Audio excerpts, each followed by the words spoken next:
And for more on what's going on in Nepal right now, we are joined by Mr. Lawrence Brahm, who is the founder of Himalayan Consensus Institution, which is aimed at protecting ethnic diversity, culture, and also the environment in Nepal. And also we are joined by Professor Liu Baocheng, Dean of the Center for International Business Ethics from the University of International Business and Economics. Meanwhile, in Atlanta, United States, we have Mr. Prashant Jha, who is the associate editor of Hindustan Times. He's originally coming from Nepal, also writing a book about the battles of New Republic, which is a contemporary history of Nepal. Welcome to the three of you, gentlemen. This is a very devastating day once again for the country of Nepal. Another aftershock 7.5 followed by another one, 6.2. Any of this would in a way demonstrate a whole country, but this is so many that we've already seen. What does it mean, Mr. Jha, if I could have your opinion coming from Nepal, for the already hard reconstruction and also rehabilitation process? As you said, it's tragic. Nepal does not need more tragedies. We have just been, we have not recovered from what happened on April 25th. As your report said, millions are homeless. Over 600,000 houses are destroyed. Monsoon is 6 weeks away, and people need shelter immediately in remote hills and remote villages. Because of landslides, many areas have been inaccessible. And to top it all, we suddenly have this new earthquake. And this just sets back the relief reconstruction efforts that had just been launched. We had moved from rescue and relief to reconstruction now, but we will now have to again go back to rescue to get those people who have suffered today. Exactly. Over 40 people have already died because of today's quake, and it sets back our efforts. Yes, Mr. Brahm, I think Mr. Jha mentioned something that I need to follow up with you as well, which is what should be the priority now? Reconstruction and also rehabilitation had been decided as the target, but now, once again, devastating earthquakes happened. When they are mixed up, can the Nepalese handle it with the current capabilities? Well, first of all, it has to be a coordinated response. And one of the critical things right now is at the first stage 2 weeks ago. It was a rescue and relief effort in which international aid was there. Much of that has returned because it's past the immediate relief and rescue. Right. Now we have disaster in Namche Bazaar area, Sindh Palchok. These are areas where probably they're going to need to have emergency aid once again, helicopters coming back. However, it has to be a coordinated response, and this is where some of China's experience from Wenchuan is very valuable. Right now, there are medical teams in the Kaveri area, which is very near these two spots, right, and the capacity building of local NGOs, community leaders, medical teams that already exist there is very critical because these are remote areas. This is not just like the earthquake that struck Kathmandu. It's in the villages, and you need village people to get there and to respond. While the rescue and relief efforts are continuing as a result of the aftershocks that we witnessed today, the important thing is to look ahead. After all, this country needs to survive and needs to survive well for its people. Professor Liu, here's the thing. The Nepalese government has already proposed a $2 billion fund for the reconstruction of the country after the earthquake. And now it is talking about at least $200 million for the immediate actions. Where does the money come from? Will it come from sufficiently international community? Well, I think first they have to offer whatever they have. And the commitment of $200 million is a very strong gesture from home, and because they are still heavily relying on international aid even during normal times, so therefore the world community will have to offer their hands, and merely by self-reliance they cannot come across. Absolutely, we know there's going to devastation. be a finance conference tomorrow on Wednesday about exactly how this fund will be established and will be provided by the international community. But let me go back to you, Mr. Jha, because there has been debate, and that has been reported also in the international press, about what is the right process to go, what is the most efficient way, because the Prime Minister have this relief fund. This is the government way.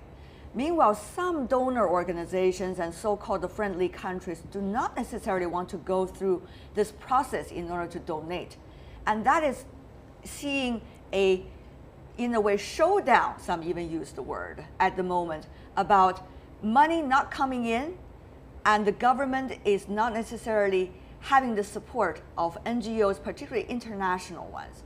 Help us to understand your understanding of this situation. What does it mean, really, for our mission? Absolutely, there is this tension. The government wants to control the process, and Nepal has an elected government. The state is a legitimate democratic state, and it wants to control and coordinate the relief and reconstruction effort. So it argues that the aid that is coming in and the pledges, the financial pledges that have been made by the international community, should translate into fund transfers into the Prime Minister's Relief Fund. But many sections of the international community feel that the state has been corrupt, the government is dysfunctional. Your report talked about the inertia and the lethargy. So there is a temptation in sections of the international community to bypass the government and to create a parallel process and go through NGOs and INGOs, right? And this is something that the government is not comfortable with.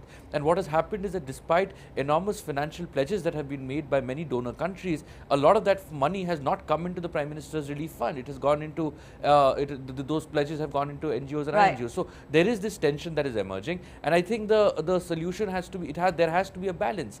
The government cannot be bypassed. At the same time, the government cannot control every element of the international assistance that is coming in, and it must bring the international community into confidence. Well, this is very interesting, a balance you're talking about, Mr. Zhao. And by the way, what exactly is the international community we are talking about? Mr. Liu here, Professor Liu, let me ask you, because we witnessed some similar situation when Haiti was also suffering from an earlier earthquake.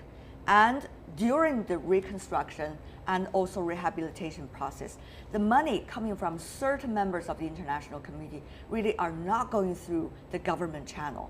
As a result, even today, this crisis is still going on in that country. So this is the argument coming from those for the government channel. There are, of course, different reasons that others would argue why they shouldn't go through the government channel. But at this critical stage, I mean, debate should be needed as long as it's healthy, but the thing is, how can we get things done and get things done efficiently? We're talking about lives here, Professor Liu.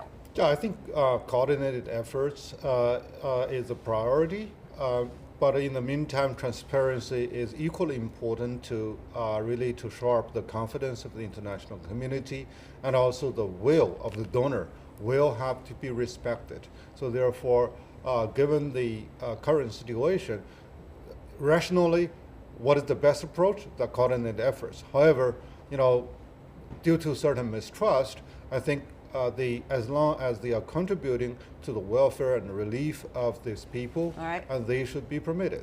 Here's the thing: where does the money come from? This is the most practical thing that we are talking about here. Some suggest, of course, there are the friendly countries, including China, India, and several others, and also international donors that can help. But also, there are new ideas, for example, with AIIB. After all, Nepal is one of the 57 founding members of AIIB. Of course, at this moment, the structure of the Infrastructure Investment Bank is still being finalized.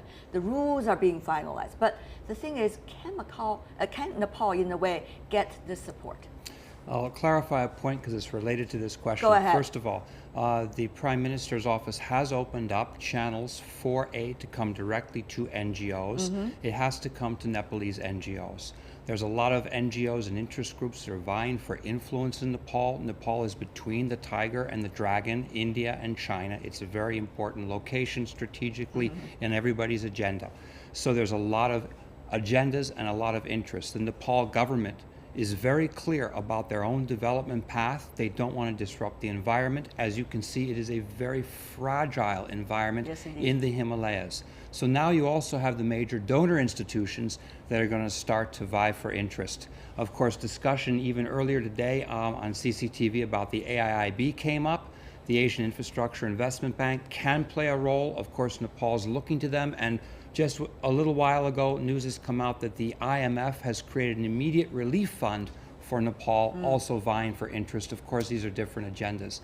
And I think while infrastructure roads are critical, right now this is the biggest headache because the road system into China to Nepal has been struck today even harder than the previous quake, and that has disrupted the supply lines, medical lines, which are absolutely critical, especially in this monsoon rain season. So your point is? My point is there are different forces. IMF, AIIB will all be looking for influence, but the Nepal government will want to control their own redevelopment process. And among the people in the street, the word Nepal Rising has been really a sort of voice of solidarity. Local NGOs have done a heck of a lot on the ground. All right. We have also been hearing reports coming from Nepal about the Nepalese government suggesting international and foreign militaries are not needed anymore on the ground because the Nepalese military could also fly their own helicopters to the devastating areas. Before we go, let me ask you, Mr. Zhang,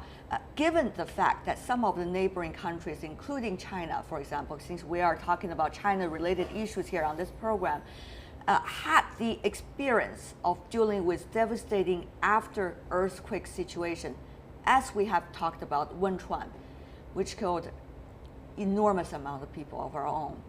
How much can China and others contribute about practices after the earthquake? Mr. Jha, briefly. I think Nepal has to be more open to receiving international assistance. The Nepal army does not have the choppers, does not have the air capabilities to reach remote areas, to make aerial drops, to rescue and evacuate people. I think we should be more open to foreign aerial missions, including from, of course, China, India and the West. I think, as you said, China has suffered an earthquake very recent, 7 years ago. Today is an anniversary, and which killed many people. We have to get the best practices from across the world, and we have to be more open. Sovereignty is important, and the government has to be at the center of relief and reconstruction efforts, yet the government has to be open to the experiences that all